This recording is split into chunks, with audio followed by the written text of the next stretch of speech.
నిన్న కిరణ్ రాయల్ ఒక అలిగేషన్ చేశారు మేము. ఏంటంటే ఇప్పుడు లక్ష్మీరెడ్డి ఇష్యూ ఏదైతుందో దాన్ని వాదిస్తున్న లాయర్ ఎవరైతే ఉన్నారో, లాయర్ అంటే ఆబ్వియస్లీ డాక్టర్ బాలా ఎవరైతే చేస్తున్నారో ఆయన కోర్టులో వాదించకుండా, నిజంగానే ఆమెకు అన్యాయం జరిగిందంటే కోర్టులో వాదించాలి కానీ కాకుండా కొన్ని ఛానల్స్లో వెళ్ళి వాదిస్తున్నారు. ఏంటి ఆయన ఇంట్రెస్ట్ ఏంటి అనేది ఒక పాయింట్. అంటే ఏంటి, ఇందాక ఫస్ట్ మీకు ఒకటి చెప్పా, లాయర్ అనే వ్యక్తి ఎవరైతే ఉంటారో చాలా మందికి తెలియదు అనుకుంటాను, మేబీ అతను కూడా తెలియదేమో, తెలుసుకోవాలి. పొలిటీషియన్, నేను పాలిటిక్స్ చేస్తాను, పొలిటికల్ సిస్టంలోకి వచ్చి నేను ఏదైనా మాట్లాడతాను అంటే కుదరదు. మీరు పొలిటీషియన్స్ అయినప్పుడు ఎవరైనా కావచ్చు, హూఎవర్ ఇట్ మేబీ, సొసైటీలో మీరు first of all what you are delivering to the society అనేది more important, what you are doing for the people అనేది మోర్ ఇంపార్టెంట్. మీ కెరియర్ల కోసమో, మీ అభివృద్ధి కోసమో, లేకపోతే మీ యొక్క డెవలప్మెంట్ కోసమో సొసైటీ లేదు. మీ ఇండివిజువల్ డెవలప్మెంట్ అనేది మీరు బిజినెస్ చేసుకోవడమో, లేకపోతే కన్సల్టెంట్ గానో, లేకపోతే ఇంకోటి చేసుకుని డెవలప్ అవ్వచ్చు. పాలిటిక్స్ అంటే what is mean by the politics? Politics అంటే ఏంటి? అంటే మీరు డెవలప్మెంట్ చేయడం కోసమా, మీరు డెవలప్ అవడం కోసమా పాలిటిక్స్ అంటే? అంటే మీ పవర్లు, మీకు చైర్మన్లు, లేకపోతే ఇంకొకటో పోస్టుల కోసమా politics? No, politics is there to serve to the people, not for your own career, not for your own family career, not for your own development. This is a development for the society. What is, you have a talent, you have to contribute. అంతేగాని నాకు నేను చేసుకుంటానంటే కుదరదు. So ఇక్కడ ఆయనకు maybe తెలియకపోయి ఉండొచ్చు, advocate అనే వ్యక్తి first citizen. దేని గురించి? లా గురించి. ఫ్యాక్ట్స్ డిస్ప్యూట్స్ ఉన్నా, లా డిస్ప్యూట్స్ ఉన్నా మాట్లాడగలిగే ఏకైక వ్యక్తి ఎవరైనా ఉన్నారంటే అది అడ్వకేట్. సో అది మీడియాలో మాట్లాడతారు, కోర్టులో మాట్లాడతారు, పేపర్లో మాట్లాడతారు, ప్రతి చోట కూడా మాట్లాడగలిగే కెపాసిటీ ఉన్న వ్యక్తి లాయర్. మేబీ ఆయనకు తెలియకపోయి ఉండొచ్చు.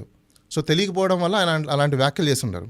ఇప్పుడు మీరు ఒక కాంట్రవర్షియల్ ఇష్యూ అని చెప్పారు, అంటే అలిగేషన్, సాక్షి టీవీలో కూర్చొని మాట్లాడుతున్నారు కదా అని చెప్పేసి అని. ఒక ఫ్యాక్చువల్ ఇష్యూ చెప్పిన మీకు నేను, ఆ ఇష్యూ జరిగిన తర్వాత నేను అందరి మీడియా వాళ్ళకి ఫోన్ చేసి మాట్లాడా. ఓకే, ప్రతి ఒక్కరికి నేను అడిగా, మీరు అతన్ని కూర్చోబెడుతున్నారు కదా, మరి ఇంకో సైడ్ కూడా వినాలి కదా. ఈ రోజు అదే ఛానల్స్ అంది కూడా ఆవిడని కూర్చోబెట్టి మాట్లాడించారు. మరి ఆ రోజు ఏమైపోయాయి?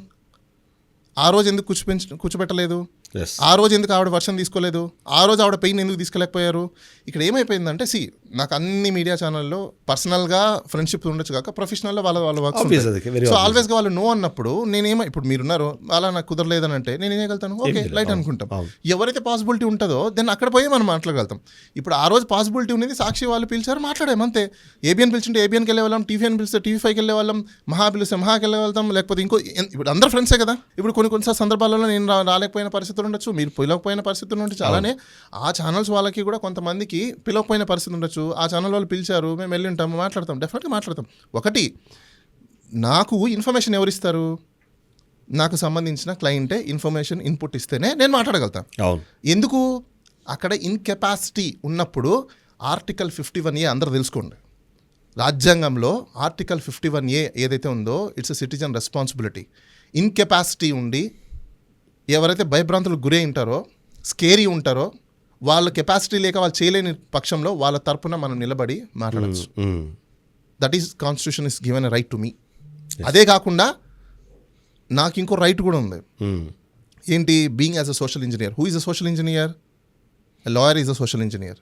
He knows better than the politician. Politicians కంటే ఎక్కువ శాతం రాజ్యాంగం గురించి, రాజకీయం గురించి తెలిసిన వ్యక్తి ఎవరైనా లాయర్. చాలా మంది తప్పులో ఉన్నారు పొలిటీషియన్స్ అని మీరందరూ తెలుసుకోండి. మీరు ఏమనుకుంటున్నారు మీ గురించి? మీరు దేవుళ్ళు అనుకుంటున్నారా పొలిటీషియన్స్ అంటే? 10 మంది ఓట్లు వేసేస్తానో, లేకపోతే ఒక గ్రూప్ని, ఒక క్యాస్ట్ కమ్యూనిటీని మీ పక్కన పెట్టేసుకొని ఓట్లు వేసేసుకున్నంత మాత్రం మీరు పైనుంచి దిగొచ్చిన దేవుళ్ళా? నో. మీ అందరికీ ఫస్ట్ రెస్పాన్సిబుల్ సిటిజన్ ఎవరంటే lawyers. He's a social engineer, he's a right social engineer. Jai Bhim cinema చూసారు కదా అందరూ. జై భీమ్ సినిమాలో ఒక డైలాగ్ ఉంటుంది, కోర్టు వేసుకొని కోర్టులో వాదిస్తారు, కోర్టు తీసేసిన తర్వాత బయట అజిటేషన్ కూడా చేస్తారు. That is a protest. అది రాజ్యాంగం కల్పించిన హక్కు. అది పబ్లిక్లో వెంటిలేషన్ చేయడం, ఇది కోర్టులో లా ప్రకారంగా వాదించడం. రెండు చేయగలిగే కెపాసిటీ చేసే వాళ్ళ వ్యక్తులు ఎవరైనా ఉంటే లాయరే. మేబీ చాలామంది పొలిటీషియన్స్కి తెలియక ఈ విధంగా హాఫ్ ఆఫ్ నాలెడ్జ్తో, హాఫ్ బేక్డ్ కుక్తో మాట్లాడుతున్నారు. ఆల్ పొలిటీషియన్స్ నాకు తెలిసి ఈ మధ్యకాలంలో చాలామంది పొలిటీషియన్స్ ఎలా ఉన్నారంటే, రాజకీయాలకు ఎందుకు ఇది ఆపోదిస్తున్నారు, రాజకీయాలకి ఈ పొలిటికల్ పార్టీకి ఎందుకు ఈ వీళ్ళు చేస్తున్నారు. మీరందరూ తెలుసుకోవాల్సింది ఏంటంటే, రాజకీయ నాయకులు మీకు ఫస్ట్ ఆఫ్ ఆల్ నాలెడ్జ్ లేదు. మీకు నిజంగా నాలెడ్జ్ ఉంటే రాజ్యాంగం గురించి, లాయర్లు అనే వాళ్ళు ఎటువైపైనా వాదిస్తారు, ఎవరి వైపైనా నిలబడే. అక్కడ బాధితులు ఉన్నప్పుడు వాళ్ళ దగ్గరికి క్లయింట్ వచ్చినప్పుడు ఖచ్చితంగా వాళ్ళు వాదించే కెపాసిటీ వాళ్ళకు ఉంటుంది కాబట్టి వాళ్ళు వాదిస్తారు కూడా. అలా అని చెప్పేసి రాజకీయాలకు ఎందుకు పూర్వ? అసలు రాజకీయం మొదలయ్యేదే రాజ్యాంగం నుంచి. అవును. ఈ రాజ్యాంగం చదువుకునేది ఎవరు? మేము. మరి మాకు తెలియకుండా మీకు తెలుస్తుందా? మేము సజెషన్స్ ఇస్తే మీరు ఫాలో అవుతారు, మేము మీకు నాలెడ్జ్ షేర్ చేస్తే మీరు ఫాలో అవుతారు, మేము మీకు కంటెంట్స్ ఇస్తే మీరు ఇది అవుతారు. అంతేగాని మీ మీద మేము డిపెండ్ అవ్వలేదు కదా, పొలిటీషియన్స్ మీద మేము లేం కదా. అంటే మీరు సొసైటీలో తిరిగినంత ఒక 10 మందిని వేసుకొని తిరిగితే లీడర్లు అనుకుని ఫీలింగ్లో వెళ్ళిపోతే మాకేం తెలీదా? నో. సో ఇప్పుడు ఆ కేసు ఎక్కడ దాకా వచ్చింది, కిరణ్ రాయల్ కేసు ఎక్కడ దాకా వచ్చింది? మోస్ట్ ప్రాబ్లీ నాకు తెలిసి అది వాళ్ళిద్దరు ఏదో మాట్లాడుకొని సెటిల్మెంట్ గురించి, అంటే కంప్లైంట్స్ మేము అన్నీ ఇచ్చిన తర్వాత రీసెంట్గా ఒక 2-3 days బ్యాక్ నా క్లయింట్ నాకు చెప్పడం ఏంటంటే టాక్స్ నడుస్తున్నాయండి, పిల్లలు మాట్లాడుతున్నారు, సో వాళ్ళతో ఆల్మోస్ట్ మేము డిస్కషన్ చేసుకొని దాన్ని క్లోజ్ చేద్దామని అనుకుంటున్నాము అని అన్నారు. మరి వాళ్ళు నేను చూడగా ఆవిడ ఒక ప్రెస్ మీట్ పెట్టింది, ఇతను కూడా ఒక ప్రెస్ మీట్ పెట్టారు, ఇద్దరు 2 ప్రెస్ మీట్లు పెట్టారు. దాంట్లో ఒక్కొక్క వర్షన్స్ చెప్పడం అయితే జరిగింది.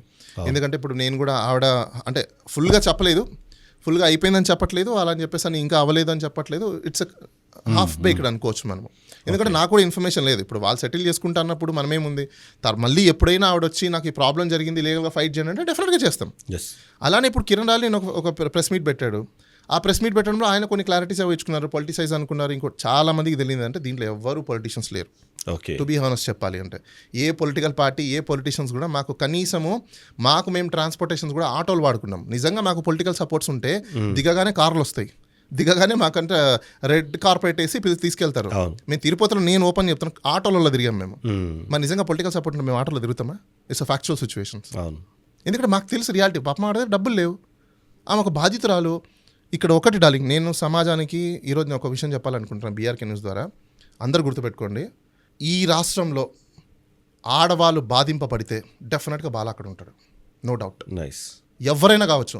నేను మీ ద్వారా అందరికీ సందేశం ఇస్తున్నా, ఆడవాళ్ళు ఎవరైనా ఒకటి మీ ఎమోషన్గా మీ పర్సనల్ లైఫ్ ఉంటే మాత్రం ఎస్ అబ్సల్యూట్లీ యువర్ రైట్.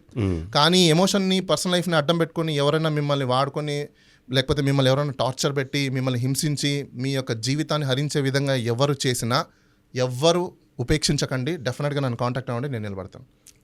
న్యాయపరంగా మీకు రావాల్సిన న్యాయం ఏదైతే ఉందో అది ఇవ్వడానికి మేము ఆల్వేస్ న్యాయ సురక్ష అనే వెబ్సైట్ కూడా ఒకటి ఓపెన్ చేస్తున్నాను నేను త్వరలో.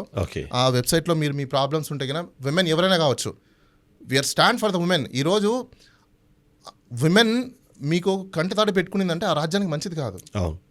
మన ఇంట్లో ఆడవాళ్ళు ఉన్నారు, మేబీ తప్పులు ఒప్పులు ప్రతి చోట ఉంటాయి, అయినంత మాత్రం మనం తీసుకొచ్చి బహిరంగంగా బయట పెట్టలేము కదా.